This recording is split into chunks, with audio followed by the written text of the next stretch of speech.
자, 23번 문제 푸는데 효율적 투자 전선 동그라미 쳐놓고 다시 한번 써요. 가장 좋은 투자점 이렇게. 가장 좋은 투자점. 기억, 니은 묶어요.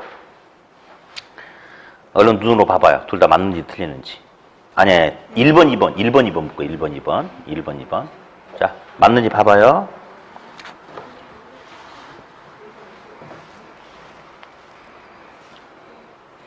가장 좋은 투자점. 둘 다 맞아요? 틀려? 자, 봅시다. 기억, 효율적 프론티어는 평균 분산 기준에 의해서 동일한 수익에서 최고 위험, 무슨 말도 안 되는 소리입니까? 가장 좋은 점이란 것은 동일한 위험이라면 최고의 수익이고 동일한 수익이라면 최저 위험이 돼야 되겠지. 기억 1번 틀렸죠? 2번. 효율적 프론티어는 동일한 위험의 최고 기대 수익. 어때요? 맞죠? 그렇죠? 아무튼 굳이 이해하려고 할 필요도 없어요. 그릴 필요도 없고 효율적 전선, 효율적 프론티어는 가장 좋은 투자점이다. 위험과 수익과 관계에서 가장 좋다는 것은 뻔할 뻔짜 아니겠냐. 이렇게. 네. 3번. 효율적 전선이 우상향 동그라미 우상향. 예. 하는 경우 주어진 위험에서 투자자는 이 이상, 더 이상의 수익을 얻을 수 없기 때문에 더 높은 수익을 얻기 위해서는 더 많은 위험을 감수해야 된다. 자, 우상향 끄집어내가지고 위험과 수익은 비례. 써라. 더 많은 수익을 얻기 위해서는 더 많은 위험을 부담해야 된다. 예. 근데 위험과 수익은 비례하는데 수익과 비례하는 위험은 체계적인 위험, 비체계적인 위험. 체계적인 위험이 수익과 비례한다. 그렇게. 다음. 4번. 상대적으로 위험 회피도 혐오도가 클수록 위험 혐오적일수록 투자자 무차별 곡선의 길기는 급해진다. 완만해진다. 급해진다. 아까 제가 설명 하나 했죠? 예. 위험 혐오적일수록 곡선의 길기는 급하다. 예. 5번. 효율적 투자 전선과 투자자 무차별 곡선이 무슨 점? 접점. 접하는 점에서 최적의 포트폴리오가 결정된다. 그렇게 하면 되겠어요. 넘기세요. 24번, 5번, 8번. 아까 26번, 7번은 풀었죠? 24번. 포트폴리오 관련된 설명 옳은 것은 자, 1번. 부동산 투자 위험에는 밑줄 쫙 피할 수 있는 위험. 무슨 위험이죠? 비체계적. 옆에 피할 수 없는 위험.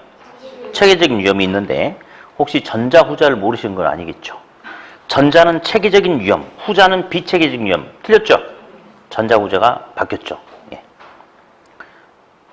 근데 웃음이 이상한 웃음을 씁쓸한 미소를 짓는 분은 모르는 분들 계신 것 같은데 알아서 하세요. 그런 거는.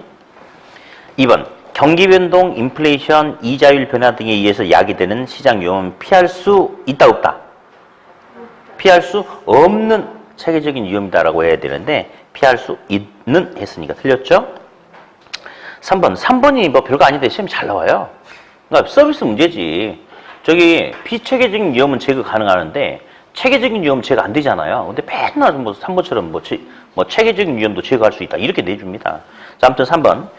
포트폴리오 분산 투자를 통해서 비체계적인 위험뿐 아니라 체계적인 위험도 상세 감소시킬 수 있다. 맞아, 틀려? 틀렸죠. 체계적인 위험은 안 됩니다. 4번. 포트폴리오로 구성하는 자산의 수가 많을수록 불필요한 위험. 자, 불필요한 위험이 뭐죠? 필요하지 않아도 된다. 없어도 된다. 뭐 이 말이죠. 비체계적인 위험이죠. 통계학적으로 제거된다. 맞고요. 4번이 정답. 5번. 최적의 포트폴리오를 선택한다는 것은 분산 투자를 통해서 무슨 위험을 제거하는 것이다? 비체계적인 위험을 제거해야 된다라고 해야 되겠죠? 4번이 맞고 나머지 틀렸다. 25번. 혹시 25번 풀어보시면서 혹시 이상하지 않으셨나요? 이상했어요? 뭐가 이상했어? 말을 이해를 못하겠어? 아니, 나는 그 말이 아니고 답이 혹시 2개가 있지 않느냐 물어봤는데 아이고. 얼른 눈 깔으세요. 눈 깔아. 자, 눈 깔아주세요. 밑으로 깔아주세요. 틀린 거 1번. 포트폴리오 위험은 다시. 포트폴리오 총 위험은 체계적인 위험 이하로 줄일 수 있다. 말도 안 돼. 이 말은 체계적인 위험마저도 감소시킬 수 있다. 에이, 틀렸다. 1번 틀렸죠? 2번. 체계적인 위험은 지역별 또는 용도별로 다양하게 포트폴리오를 구성하더라도 체계적인 위험은 이렇든 저렇든 제거할 수 없다. 피할 수 없다. 2번 맞죠? 3번. 포트폴리오에 편입되는 투자 자산수를 늘림으로써 비체계적인 위험을 줄여갈 수 있으며 비체계적인 위험이 줄어들음에 따라서 총 위험도 점점 줄여갈 수 있다. 맞지요? 맞고 4번. 포트폴리오 총 위험이란 결국 체계적인 위험을 의미한 문장 끊어. 틀렸어요. 총 위험은 체계적인 위험과 비체계적인 위험을 말하는 거죠. 합친 거. 그러니까 앞부분이 지금 틀렸어요. 틀렸고. 뒷부분 맞아요. 체계적인 위험이 커질수록 투자자의 요구 수익률도 커진다. 뒷부분 맞는데 앞부분 틀렸어. 그래서 틀린 것은 1번, 4번 두 개 틀렸어요. 아마 4번은 이렇게 치다 오타를 낸 것도 같고 그런데 아무튼 틀렸습니다. 5번. 부동산 상품을 지역, 유형 등으로 구분하여 부동산 포트폴리오를 구성할 수 있다. 맞는 소리죠? 그래서 틀린 것은 1번, 4번이 틀렸다. 28번. 포트폴리오 효과에 대한 다음 설명 중 틀린 것은 1번. 포트폴리오의 위험 분산 효과 극대화를 위해서 분산 투자 시 투자안의 수익률의 움직임, 상관계수를 고려하여야 한다. 맞죠? 네. 2번, 4번 묶어요. 2번. 밑줄. 투자별, 투자 대안별 수익률의 변동이 유사한 추세를 보일 것. 밑줄 짝. 이 말은 아이스크림하고 음료수 회사 같은 경우는 여름철에 수익률이 커지면 같이 커지고 겨울에 수익률이 줄어들면 같이 줄어들고 수익률의 변동이 유사하게 같이 움직이는 거죠. 이 말은 상관계수가 높은 거예요, 낮은 거야. 높다 이 말이지. 이거 좋은 거예요, 안 좋은 거예요? 안 좋지. 그래서 이런 것으로 예측되는 부동산에 분산 투자를 하면 투자의 위험 분산 효과는 낮아진다. 맞죠? 안 좋다 이 말이지. 4번. 가급적 두 자산의 상관계수가 낮을수록 의류회사하고 아이스크림 회사처럼 한쪽은 수익률이 커지면 한쪽은 작아지고 이럴수록 포트폴리오의 위험 분산 효과는 커진다. 어때요? 맞죠? 그럼요. 예. 3번. 두 개 투자 자산의 밑줄 수익률이 서로 다른 방향으로 움직일 경우 아이스크림 회사하고 의류 회사가 여름이 되면 한쪽이 수익률이 커지고 한쪽은 적어지죠? 양의 관계예요? 음의 관계예요? 음의 값을 나타내는 거죠. 음의 값을. 예. 음의 값을 가짐으로 위험 분산 효과가 커진다라고 해야 되는데 양의 값이라고 잘못 나왔으니까 틀렸죠? 틀렸어요. 5번. 포트폴리오를 구성하는 자산의 상관계수는 가급적 마이너스 1에 가까울수록 유리하다. 낮을수록 유리하다. 맞죠? 네, 그래요. 답은 3번이다. 넘기세요. 29번은 풀어보시면 되겠고 30번 문제 있죠? X 표시에서 풀지 마세요. 30번. 완전 삭제. 예. 딱 예전에 한번 나왔던 건데요. 시간을 너무 많이 뺏어 먹어요. 그래서 별거 아닌데 은근히 헷갈리는 부분이 있어요. 그래서 절대 보지 말고 실제 기출문제 지문을 그대로 써놓은 거거든요. 대신에 이것만 한번 체크해 봅시다. A란 투자 대상과 주식이 있어요. A와 주식과의 상관계수는 0.236이야. A와 채권의 상관계수는 0.735다라고 가정합시다. 다시 물어볼게요. A하고 주식의 상관계수가 얼마라고요? 0.236. A와 채권의 상관계수는? 질문 두 개 물어봅니다.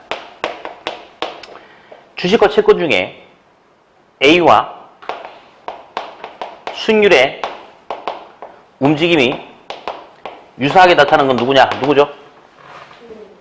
주식하고 채권 중에 A하고 수익률의 움직임이 유사한 건 누구? 응? 채권입니다.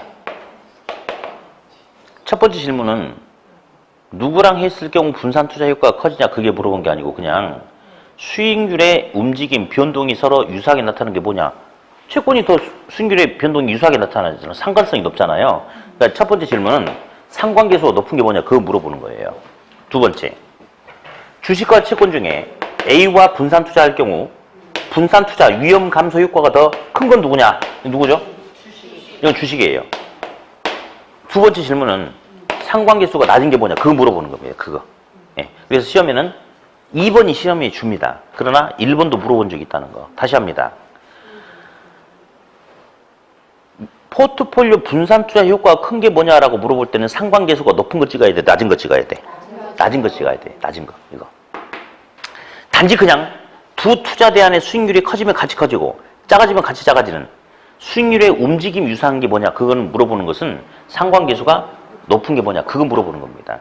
요거 가지고 막 헷갈리게 써놓으니까 요거 하나 풀면 시간이 2분 내에 풀기도 힘들어요. 그럼 하면 안 돼. 하면 안 돼. 하지 마. 하지 마. 예? 실제 시험에 나오면 하지 마. 이까지 거 틀려도 맞힐 거 많아. 네. 그렇지 않나요? 자주간 시간을 불필요하게 많이 뺏어먹는 문제는 건드리지 마요. 그리고 다음 주에 모의고사 본다고 그랬죠. 내일이 그래요. 또 아까 또 우리가 이야기를 또 담배를 피우면서 한번 이야기하다 보니 모의고사는 아까 어떤 학생이 그랬어요. 시험만 보되 복습하지 마라. 그 말이 맞을 수도 있어요. 왜냐면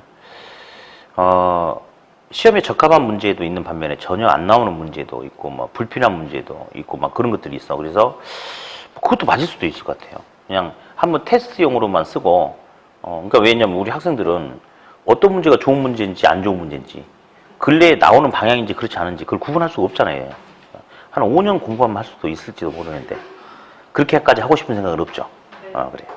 그러면 다음 주에 시험지 갖고 와요. 오전에 저기 문제풀이 하면서 한번 그 불필요한 문제라든지 또는 좋은 문제가 있으면 몇 개 한번 걸러내면서 한번 쭉 한번 풀어보게. 다음 주에는 오전에 이렇게 모여서 시험지 갖고 오세요. 복사해달라고 하시면 안 돼. 그래가지고 알아서 준비하세요. 네. 자, 됐고요. 이제 31번, 2번 해야 되니까 우리 요약집 어디 표로 넘겨보시냐면 102페이지, 103페이지 할 거예요. 102, 103. 네. 화폐 시간같이. 자, 현재 100원이라는 돈이 있는데 이자율 10%를 적용해서 1년 후에 찾게 된다면 금액이 커지죠. 그죠? 예. 그다음에 1년 후에 100원이 있는데 할인율 10%를 적용해서 현재 가치로 땡겨보려고 하면 값은 작아지는 거죠. 이제 그런 거 이제 있는데 어디 현재 가치를 구할 때 써먹는 자본 환원 계수가 있고 그다음에 미래 가치를 구할 때 써먹는 자본 환원 계수가 있지 않겠습니까? 그렇죠? 우리 현재 가치 물어보면 무슨 계수? 현가 계수. 미래 가치 물어보면 미래 가치 물어보면 내가 계수 나와야 되겠죠? 그렇죠? 그러면서 일시불의 현재 가치 물어보면 무슨 계수? 일시불의 현가 계수. 연금의 현재 가치 물어보면 연금의 현가 계수. 일시불의 미래 가치 물어보면 일시불의 내가 계수.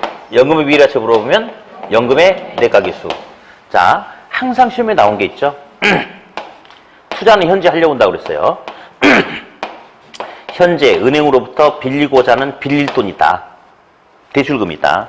여기다가 이자율을 곱하면 이자가 되지만 여기다가 저당 상수를 곱하면 은행이 갚아나가야 될 뭐가 계산돼요? 원리금이 계산되는 거죠? 원리금. 우리 다음 주 1교시 때 바로 요거 나오는데 우리 상환 방식 중에서 저당 상수를 이용한다면 1회차 때 갚는 원리금부터 끝날 때까지 갚는 원리금이 처음부터 끝까지 똑같죠? 무슨 상환 방식이죠? 원리금 균등분할 상환 방식 들어본 적 있었죠? 다음 주 1교시 때 할 거예요. 근데 이 중에서 원리금은 똑같은데 초기에는 이자가 차지하는 비중이 크고 원금이 차지하는 비중이 작은데 가면 갈수록 이자가 차지하는 비중은 작아지고 원금이 차지하는 비중은 커진다. 들어본 적 있죠? 다음 주 1교시 때 저당의 상환 방식 하면 나옵니다. 다음. 요건 이제 가끔 나와요. 미래. 내가 만들고자 하는 목돈이 있다. 목표치가 있다. 거기다가 감채기금 계수를 곱하면 감채기금 계수를 곱하면 매기간 충당해야 되는 충당금 정리액이 얼마인지 알아볼 수 있다. 이게 뭐냐?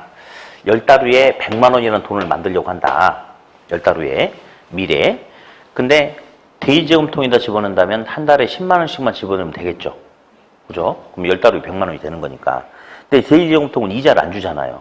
근데 은행에서는 이자란 걸 줍니까? 그러면 10달 후에 이자율을 고려했을 때는 한 달에 98,000원씩만 모아도 원금 98만 원이다. 하지만 나머지 2만 원에 이자가 붙어서 100만 원이 만들어질 수 있죠. 요런 거. 그래서 이자율을 고려했을 때 미래, 목돈 마련하기 위해서 매기간 충당 적립해야 되는 금액을 알아볼 때는 뭘 쓴다? 감채, 긴계수 쓴다. 그렇게 이야기하죠. 자, 그럼 첫 번째는 어떤 상황에 어떻게 적용하느냐 이게 이제 중요한데 우리가 바로 이제 문제도 그런 거 풀어볼 거예요. 근데 기억나신지 모르겠다. 한번 해봅시다. 현재 5억 원짜리 주택이 있는데 이자율 10%를 적용했을 때 5년 후 이 주택의 가치가 얼마인지 알아보고 싶다. 스톱. 항상 문장 끝에 현재인지 미래인지 그거 먼저 잡아내라고 그랬죠. 5년 후래, 후. 언제야? 미래니까 일단 무슨 계수? 내각계수 나와야 되겠죠? 그리고 돈 찾으라고 그랬죠. 이 돈은 연금이에요, 일시불이에요? 무슨 계수? 일시불에 내각계수. 이렇게 하면 된다고 그랬어요. 다음. 매년 은행으로부터 500만 원씩 20년간 받을 수 있는, 연금으로 받을 수 있는 돈이 있었는데 할인율 10% 적용했을 때 현재 한꺼번에 받는다면 그 금액이 얼마냐? 자, 스톱. 항상 맨 끝에 보라고 그랬죠? 현재 물어봤어요? 무슨 계수? 현가계수, 현가계수. 현재니까. 자, 요거 연금 일시불. 매년 발생하니까, 연속적으로 발생하니까 연금이죠? 무슨 계수 이용한다? 연금의 현가계수. 요렇게 좀 이따 문제풀이가 쭉 나오고요. 다음 두 번째. 자, 현재 가치 물어보는 건지 미래 가치 물어보는 건지 그게 나오는데, 어디? 일시불의 현가계수, 연금 현가계수는 자기가 나는 현재 가치를 만들 때 역할을 하는 놈이야 라고 노골적으로 이야기하고 있잖아요. 그러니까 일시불의 현가계수나 연금 현가계수는 미래 가치를 계산할 때 사용되는 자본환원 계수다. 이런 문제는 절대 나오지 않아. 여기도 마찬가지야. 일시불의 내가계수, 연금의 내가계수는 미래 가치를 구할 때 써먹는 놈이죠. 그렇죠? 그러니까 오답이 나와도 이렇게 나온다고 그랬어. 책에 보니까 두 개 다 나왔더라고. 좀 이따. 일시불의 내가계수, 연금의, 일시불의 현가계수, 연금 현가계수, 감책인 계수는 현재 가치 구할 때 써먹는 자본환원 계수다. 틀린 거 아시죠? 얘는 미래 가치죠. 일시불의 내가계수, 연금의 내가계수, 저당상수는 미래 가치 계산할 때 사용되는 자본환원 계수다. 틀렸죠? 저당상수 현재 가치죠? 그래서 제가 이렇게 하라고 그랬네. 여기서 오답을 절대 안 주니까 저당상수는 현재 가치, 감책인 계수는 미래 가치 계산할 때 써먹는 거다. 그렇게 하라고 그랬고요. 다음. 역수관계 있죠. 역수. 분자 분모 바꾸는 거. 일시불은 일시불끼리 역수 기억나요? 일시불의 현가계수는 일시불의 내가계수. 일시불끼리 역수고. 그 다음에 현저, 내감. 연금의 현가계수 역수는 뭐고? 저당상수. 연금의 내가계수 역수는 뭐다? 감책계수. 그래서 현저, 내감. 그래서 일단 역수관계 하나 잡고요. 다음. 1억 곱하기 저당상수는 갚아나가야 될 원리금이잖아요. 근데 만약에 이게 없으면 역수를 이용하면 된다고 그랬죠? 자, 그러면 1억 곱하기 저당상수는 어떻게 하면 된다고 그랬어? 1억 곱하기 역수 나누기 저당상수 역수 연금의 현가계수 이렇게 해주면 된다고 그랬죠? 예, 여기까지 뭐 그냥 시험에 한번 나온 적이 있고요. 아직 시험에 안 나왔지만 그래도 가능성이 있을 수도 있어요. 2의 역수는 2분의 1인가요? 역수끼리 곱하면 얼마예요? 1이죠. 이게 아직 시험에 안 나왔어요. 그래서 저는 추천하고 싶은 게 연금의 현가계수 역수는 저당상수죠? 역수끼리 곱하면 얼마가 된다? 1이 된다. 이것도 한 번쯤 나올 수도 있을 것 같더라. 이렇게. 네. 다음. 우리 책 또 보니까 요약지. 잔금 비율 나올 거예요. 잔금 비율. 나왔죠? 잔금은 1억짜리 주택 사는데, 자, 다시 1억 빌리는데 7천만 원 못 갚고 3천만 원 갚았다. 3천만 원은 상환된 돈이죠? 상환된 돈을 상환액이라고 하죠. 그러면 상환 비율은 30%, 못 갚은 잔금 비율은 70%가 되겠죠? 그렇죠? 그러면 잔금 비율 70%, 상환 비율 30% 합치면 1이죠. 두 개 합치면 1이니까 둘 중에 어떤 놈 한 놈을 물어보면 1 빼기 뭐 이렇게 해야 된다고 그랬어요. 그래서 잔금 비율은 1 더하기 상환 비율 이러면 안 돼요. 잔금 비율은 1 빼기 상환 비율, 상환 비율은 1 빼기 잔금 비율 이렇게 해야 된다고 그랬어요. 네. 다음. 잔금은 무조건 연금의 현가계수 이용해라. 기억나십니까? 그렇죠? 여기 보세요. 이제 그러면 은행에서 1억 빌리는데 15년 동안 상환하기로 약정을 했다고 하자. 근데 5년 동안 갚았을 때 잔금 비율이 얼마인지 물어보는 거예요. 그러면 한번 써보자. 잔금은 못 갚은 거예요. 비율. 자, 잔금은 무조건 연금의 현가계수 이용해라. 기억나요? 안 나요? 잔금은 연금의 현가계수 이용해서 계산한다. 기억나죠? 그러면 비율은 분모분의 분자거든. 그러면 잔금이란 말이 들어가면 무조건 연금의 현가계수 붙어야 돼. 그러면 분모는 연금 현가계수, 분자도 연금 현가계수. 비율은 분모 분자니까. 그럼 어디? 1억 중에 7천만 원 못 갚았으면 잔금 비율이 70%죠. 왜 70%인지 알아요? 전체 1억 빌린 돈을 기준으로, 전체를 기준으로 미상환된 돈이 이만큼 되니까 70%란 말이에요. 그러면 어디? 전체 대출 기간이 15년이죠?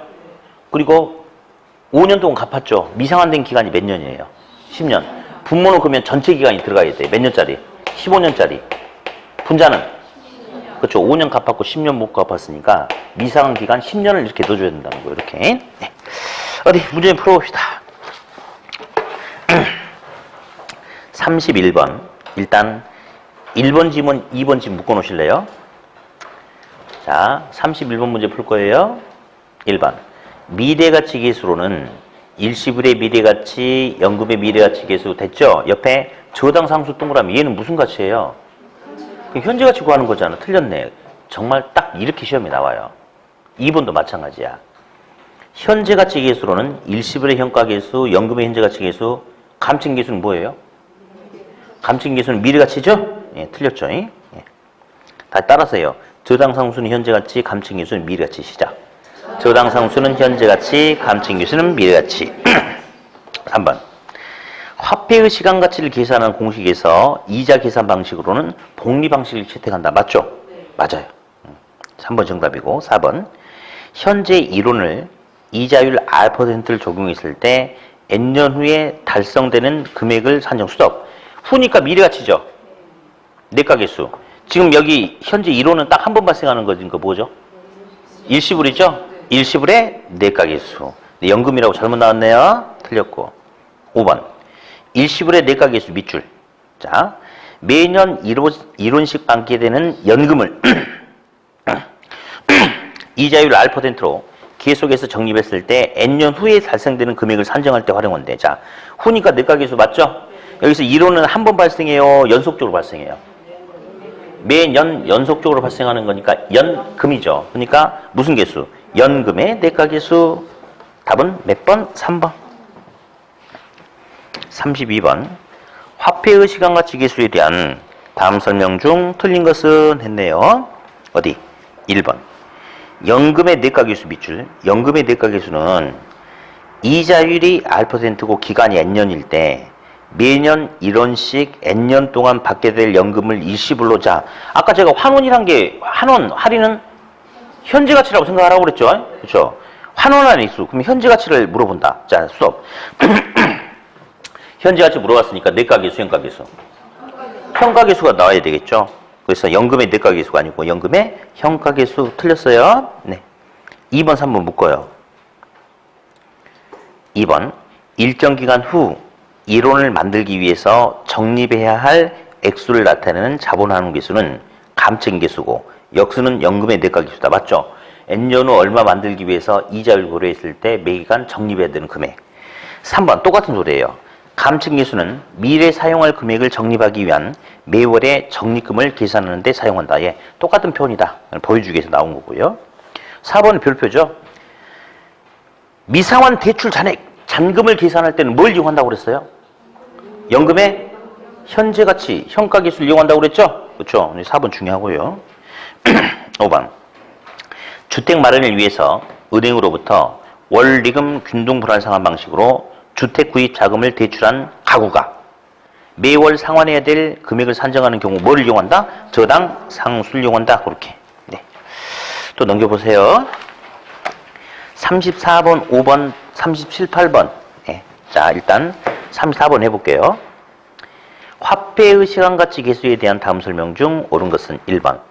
정년 퇴직자가 매월 연금 형태로 받는 퇴직금을 일정 기간 적립 후에 달성되는 금액을 산정할 경우. 자, 문장을 이해하려고 하지 마. 후 나왔죠, 후. 무슨 계수? 미래니까. 내가계수. 그리고 연금이란 돈의 미래가치를 물어본 거 아니에요, 지금. 그러면 연금의 내가계수가 나와야 되겠고요. 틀렸어요. 2번. 아까 했던 질문. 원리금 균등 상환 방식으로 주택 저당 대출을 받은 경우에 저당 대출의 매기 원리금 상환액을 계산하려면 빌린 돈 곱하기 뭐 해야지 원리금 나와? 저당상수. 2번 연금 내가계수 아니고 저당상수죠? 3번. 5년 후 주택 구입을 필요한 자금 3억 원을 모으기 위해서, 자, 미래 목돈을 만들어내기 위해서 매월 말 불입해야 되는 적금액을 계산하려면 3억에다가 뭘 해야 돼? 그렇죠? 감채 기금계수를 곱하면 되겠죠? 그렇죠? 예. 근데 거기 지금 나눈다는 말이 나왔어요. 그러면 이제 역수를 이용하는 거니까 한번 다시 해보자. 그러면 3억에 나누기 뭐 하면 돼요? 나누기. 곱하기 역수는 나누기. 감증계수 역수는 뭐예요? 연금의 내과계수죠? 그러면 결국 3억 나누기 연금의 내과계수는, 자 볼래요? 3 나누기 2는 1.5죠? 그럼 요거는 결국 3의 2분의 1을 곱한다. 이 말하고 똑같거든요. 그러니까 요거는 결국은 3억 나누기 연금의 내과계수, 즉 3억 곱하기 연금의 내과계수분의 1이다. 이러면 되겠죠? 그러면 3억 원을 연금의 내과계수로 나누면 된다. 3번 맞습니까? 맞죠? 근데 괴롭히려고 이렇게 막 꼬아서 냈죠. 지금. 괴롭히려고. 예? 별거 아닌데. 3번이 정답이고. 4번. 매월 말 50만 원씩 5년간 들어올 것으로 예상되는 임대료 수입의 현재 가치를 계산하려면, 그럼 어떻게 해야 되나? 무슨 계수가 나와야 돼? 아니지, 잠깐만. 일단 매월 말 50만 원이란 건 연금이잖아요. 5년간 들어올 것을 현재 가치를 물어봤으니까 연금의 현가계수 나와야 돼. 연금 현가계수. 그러면 연금 현가계수가 필요한데 보니까 거기 밑에 뭐라고 나왔냐면 감채긴계수 역수를 활용한다. 아니죠? 연금 현가계수 역수는 누구예요? 저당상수니까 저당상수의 역수를 활용한다라고 해야 되겠죠? 예, 틀렸어요. 아무튼 답은 3번인데 3번, 4번 지문은 괴롭히려고 지금 막 꼬아서 낸 지문이에요. 근데 한 번 나온 적이 있어, 한 번. 지문 하나만. 한 문제에서 지문 2개가 그렇게 나오진 않습니다. 아무튼 5번. 상환 비율에서 잔금 비율을 차감하면 1이 된다. 이러면 안 돼. 곤란하죠? 틀렸죠? 자, 5번 바로 밑에다 써놓으세요. 상환 비율 더하기 잔금 비율은 1이다.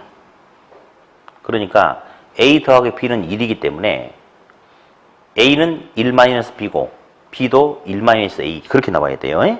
써놓고요. 6번 또 써. 역수끼리 곱하면 1이 된다.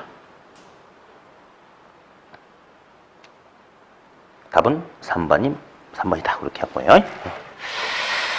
자, 이제 35번 아까 잠깐 설명했던 건데요.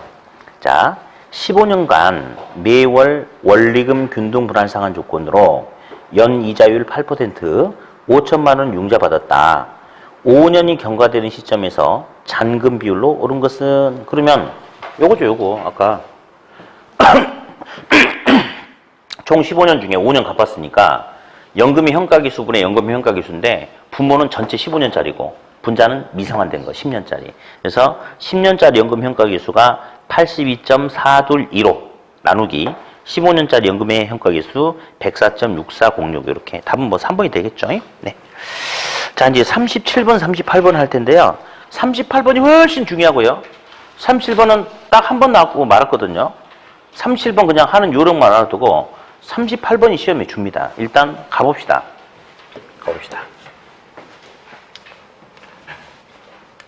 여기 주목하세요. 현재 1년 후 미래가 되겠죠, 미래. 이자율이 10%라고 하자. 현재 100원 있다. 그러면 1년 후에는 100원에 이자 10원 붙는 거죠. 110원 된 거 맞아요? 그렇죠? 110원은요. 원래 100원에다가 곱하기 1 플러스 0.1 한 거예요. 1이 원금이고요. 0.1이 이자거든요. 그래서 앞으로 이자율이 10%면 1년은 얼마냐? 그러면 1에다가 0.1 더해서 곱해. 1.1을 곱해. 예.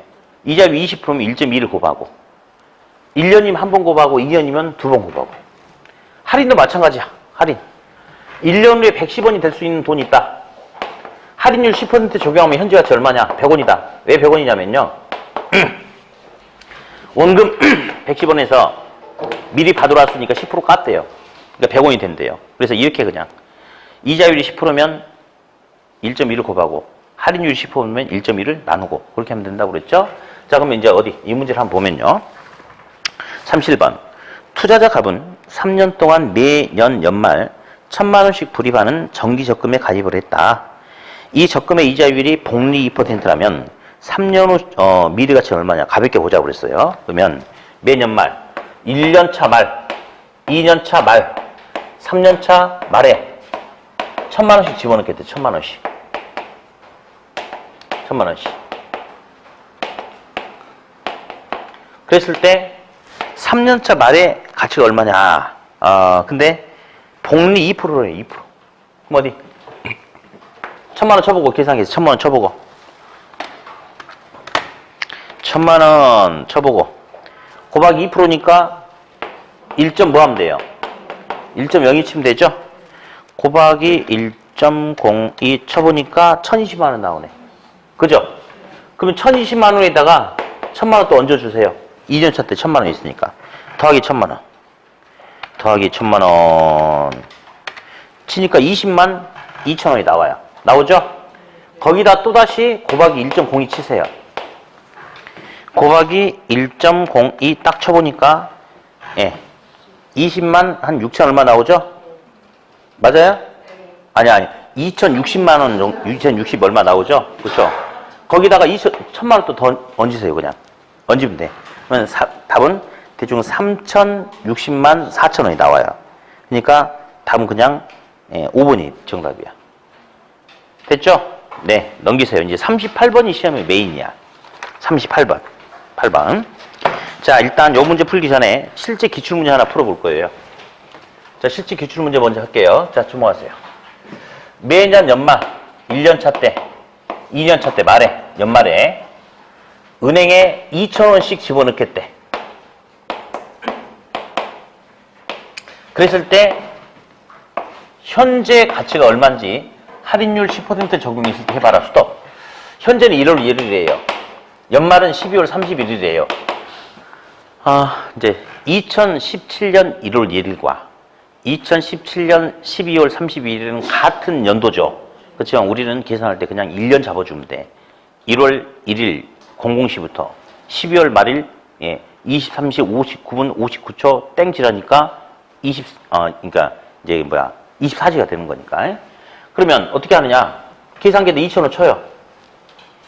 할인하면 되는 거니까. 할인하면 나누기 1.1 쳐주면 되는 거니까. 자, 할인율 10%니까 2,000원 나누기 1.1 쳐보면 끊임없는 욕이 나올 거예요. 이렇게 1818 이렇게. 그 돈에다가 2,000원 더 얹어줘. 더하기 2,000원 쳐요. 그러면 3,818만 얼마 나오죠? 그거 다시 엔터 쳐가지고 그 나온 거에다가 나누기 1.1 또 쳐주면 3,470 얼마 나오죠? 그러니까 답은 3,400원. 그 정도가 답이었다. 이게 기출문제고요. 이제 좀 이따 이거 끝나고 우리 3교시 때 또 문제, 무슨 문제 있어? 막 표 있는 문제. 그 문제도 전부 다 38번 이런 개념이라고. 할인하는 게 우리한테는 중요해. 왜? 할인하는 것은 언제 시점에서 알아보겠대요? 현재 시점에서. 투자 분석하고자 하는 시점이 현재니까. 아무튼. 자, 그러면 이제 그 문제 다 또 풀어보자. 매년 3년 동안 5,000원씩 불입하는 투자 상품에 가입했대. 5,000원씩. 5,000원. 5,000원. 할인율이 몇 프로래요? 할인율이 5%라고 그랬죠? 이자율 할인율이. 자, 현재 가치 얼마냐? 그럼 해보자. 5,000원 나누기 1.05 한번 쳐보니까. 5,000원 나누기 1.05 쳐보니까요. 4,760 이런 정도 나와요. 그 금액에다가 5,000원 얹어. 더하기 5,000원 쳐요. 더하기 5,000원. 그러면 9,760 얼마 나오거든요. 그거 다시 나누기 1.05 치세요.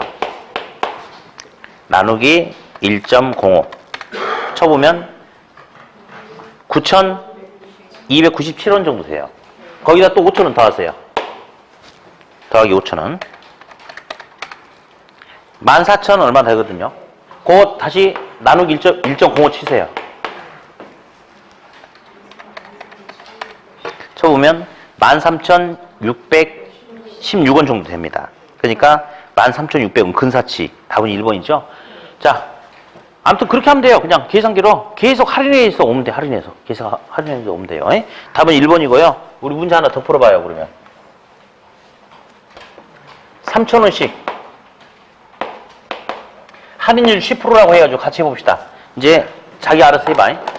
할인율 10%라고 해가지고 3,000원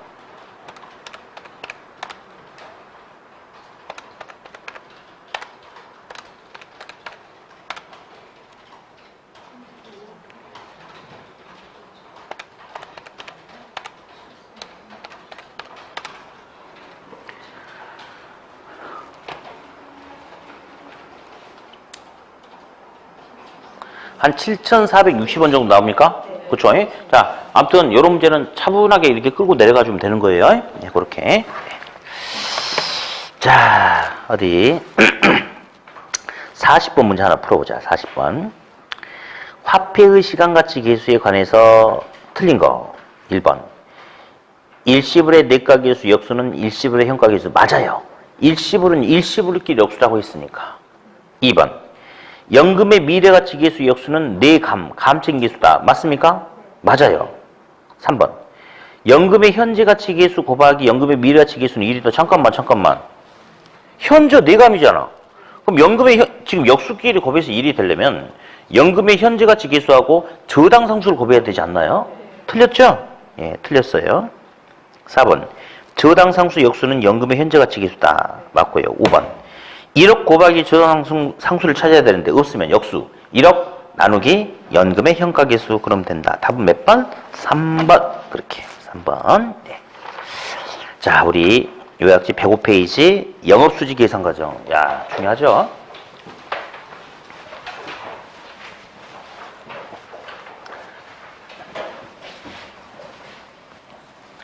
투자는 취득과 운영과 처분의 과정을 거친다라고 했는데 운영을 통해서 얻을 수 있는 소득을 소득이득 또는 영업수지, 운용소득 이렇게 이야기하죠. 그러면 한번 또 해보면 영업수지는 가능한 총소득에서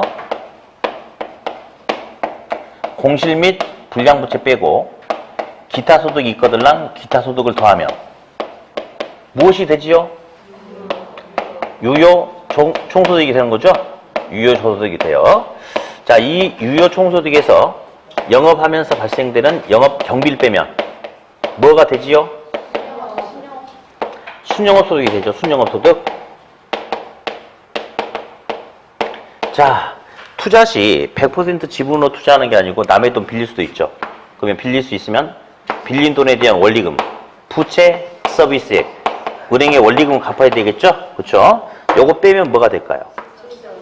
세금 내기 전에 세전 현금에 수익과 지출이 돼요.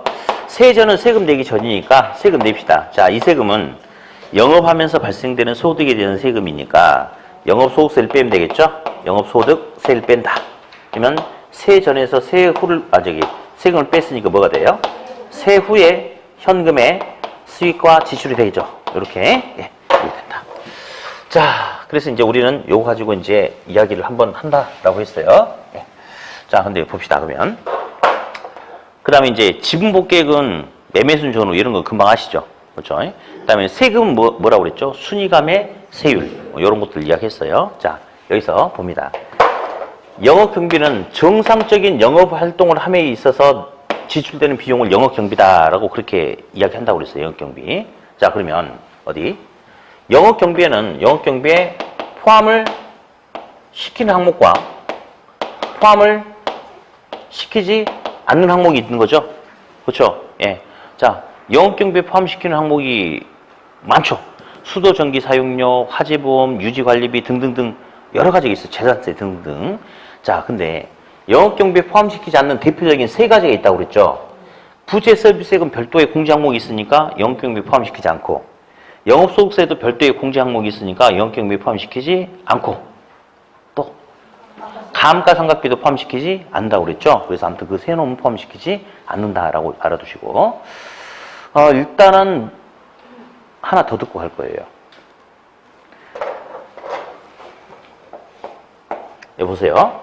이 부동산이 있어요. 이 부동산이. 핸드폰 만지고 있으면 안 되는데, 수업 시간에. 안 되는데. 자, 볼게요. 이 부동산이 있는데 이 부동산 총 투자액이 예를 들어서 10억이다라고 가정할게요. 10억. 그러면 이 부동산에서 총 요만큼의 총 수익을 얻을 수 있다고 가정합시다. 근데 총 투자액이 10억이라고 그랬죠? 왜 총 투자액이 10억인지 알아요? 이 부동산의 시장 가격이 10억이니까 아무튼 이거 살려면 총 10억이 필요하니까 총 투자액이라고 그래. 근데 이 중에 내 지분이 4억이 들어가고 은행에서 대출을 6억을 끼고 투자한다고 이렇게 합시다. 그럼 이런 경우에는 총 투자액이 전부 다 지분으로만 이루어진 게 아니죠. 그러면 전체 총 수익을 전부 다 지분 투자자가 가져가는 게 아니고 총 수익 중에서 일정 부분은 은행에 빌린 돈에 대한 금융비용으로 빠져나가고 나머지만 지분 투자자가 가져갈 수 있는 거 아니에요? 그럼 어디 봅시다. 이런 경우라면 예를 들어서 총 투자액이 10억인데 총 수익이 1억 원이에요. 그럼 남들은요. 갑돌이 10억짜리 샀는데 1년에 1억씩 나온다더라. 그러면 총 수익률이 총 투자액에 대한 수익률이 10%죠. 그렇죠? 남들은 거기만 관심이 있어요. 왜냐면 저거 10억짜리 사는데 갑돌이 지분이 얼마나 들어갔고 대출을 얼마나 끼고 빌린 돈에 대한 이자를 얼마씩 내기로 했는지 모르는 거거든요. 그러니까 총 투자액에 대해서만 이야기하는 거예요. 근데 이런 경우라면 지분 투자자 입장에서는 저 총 투자액이 다 자기 돈이 아니고 총 수익이 다 자기 게 아니니까 실질적으로 자기가 투자한 자기 지분 투자액에 대해서 얼마만큼의 이익을 가져갈 수 있는지 거기에 관심이 있지 않을까요? 맞죠? 그죠? 자, 그러면 어디 봅시다. 영업수지 계산 과정 중에서 투자 시 남의 돈을 이용하겠다 안 하겠다를 알아볼 수 있는 항목이 요거죠. 계산 위에서부터 밑으로 내려오니까 요 이전까지 순영업소득까지는 아직 투자 시 남의 돈을 이용하겠다 안 하겠다가 나와 안 나와? 안 나오죠. 그러니까 실질적인 지분 투자액에 대한 분석이 돼요 안 돼요? 안 돼요. 그래서 총 투자액 가지고만 이야기해야 돼요. 그래서 만약에 좀 이따 하겠지만 조소득이라든지 순영업소득이 나오는데 거기다가 막 지분 갖다 붙이면 돼 안 돼? 안 되는 겁니다. 다시 할게요. 부채 서비스액 아래에 있는 세전 세후 현금 수지는 투자 시 남의 돈을 이용하겠다 안 하겠다가 보여요 안 보여요? 보이죠? 요거 치르고 난 다음에 나머지니까. 그래서 세전 세후 같은 경우는 투자 시 타인의 자본을 이용할 건지 이용하지 않을 건지 알 수 있는 거거든요. 그러니까 총 투자액에 대한 분석을 하는 게 아니고 투자자가 실제 관심 있는 뭐에 대해서? 지분에 대해서 분석을 하는 겁니다. 그래서 만약에 세전 현금 수지는 총 투자액을 세전 현금 수지로 나눈다 이러면 돼 안 돼? 안 돼. 세전 세후는 무조건 지분 가지고만 연결시켜야 되고, 다음 순소득 승수는 지분 투자액을 순영업소득으로 나눈다 이런 소리 하면 돼 안 돼? 안 되는 거예요. 다시 합니다. 순영업소득까지는 지분, 부채 이런 거 몰라요. 그러니까 뭐에 대해서만 이야기해? 총 투자액까지만 이야기해요. 세전 세후 현금 수지 같은 경우는 뭐에 대해서 이야기해요? 지분 투자액에 대해서 이야기를 한다는 거. 이렇게 알아두시면 돼요. 자, 그럼 이제 문제를 몇 개 좀 풀어볼게요. 일단 앞쪽에 있잖아요. 그 41번, 42번 뭐 이런 건 별로 크게 제가 풀어드릴 만한 그런 게 아니에요. 예. 뭐 그냥 보면 되겠고 43번도 그냥 참고로 보는데 다음 중에 유효저소득을 구할 때 필요한 것은 몇 개 있고 순영업소득을 구할 때 필요한 것은 몇 개인지 각각 구분하라고 나왔죠. 어디 보니까 일단 사무실 임대료, 임대 단위수, 사무실의 예상 공실, 사무실의 영업의 기타 소득 요건 알아야 되겠네. 요거 4개를 알아야지 유효 총소득이 알고 있고 그다음에 화재보험료 이런 영업경비 포함되고 임대 사무실의 재산세 이것도 영업경비 포함되고 임대 소득과 관련된 소득세는 저 밑에 있으니까 필요 없는 거고 부채 서비스도 필요 없고 그러면 유효 총소득 알아볼 때 쓰는 거 4개에다가 영업경비 2개 그러면 순영업소득 알아볼 때는 6개가 필요하다 이런 건데 이런 식의 문제는 구성이 안 됩니다. 냅두세요. 44, 45 있습니다. 일단 44번, 45번은 둘 다 기출문제인데 하나는 기출문제에서 살짝 숫자만 좀 바꿔준 건데요. 일단 우리 44번 한번 해보게요. 계산문제죠. 다음 중에 뭐 구하래요? 순영업소득 구하래요. 어디? 건축 연면적이 1800, 유효 임대 면적 비율이 80%, 공실률 10%, 연평균 임대료 제곱미터당 5,000원, 영업 경비 비율, 유효 총소득 조소득 기준 50%, 연간 부채 상환액 제곱미터당 뭐 500원 뭐 이렇게 나왔는데요. 자, 잠깐만요. 일단 우리 가능 총소득 구해봅시다. 건축 연면적 1,800에다가 근데 요게 전체 다 임대료가 나오는 게 아니고 거기서 80%만 임대료가 나온대. 그러면 1,800에 곱하기 1,800 곱하기 0.8 제곱미터당 5,000원이죠? 곱하기 5,000 딱 쳐보면 720만 원 나와요. 가능 총소득 720만 원. 공실 몇 프로래요? 72만 원이에요. 그럼 유효 총소득 나오죠? 빼니까 얼마 나오던가요? 648만 원 나오죠? 영업 경비는 유효 총소득이 몇 프로? 50%니까 절반이네. 그러면 324만 원. 빼니까 순영업소득 얼마다? 324. 너무 간단한 문제가 이렇게 나온 적이 있고요. 여기 주목하세요. 순영업소득 여기 있습니까? 여기 있죠. 근데 이제 45번 문제를 풀어보면요. A 부동산의 다음 연간 소득 및 비용 명세서이다. 연간 순영업소득이 얼마냐? 근데 첫 번째 박스에 보니까 유효 총소득이 얼마라고 나왔어요. 세상에. 여기 나왔어. 여기 주목. 여기 나왔어. 얘 구하래. 그러면 이 파락에서 영업 경비만 빼면 되는 거 아닌가요? 맞죠? 사실 이건 이제 계산 문제는 맞지만 이제 그 영업 경비에 포함을 시키는 항목과 포함시키지 않는 항목을 골라낼 수 있냐 없냐 그거 물어보는 거거든요. 한번 체크해 볼까요? 유지 관리비 포함되죠?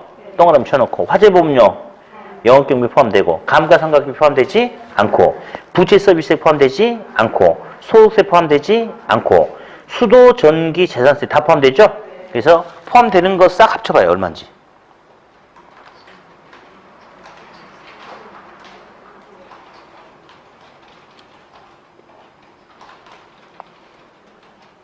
계산기 때리는 폼은 중개업자예요. 중개업자. 중개수수료 계산하는 포스가 나.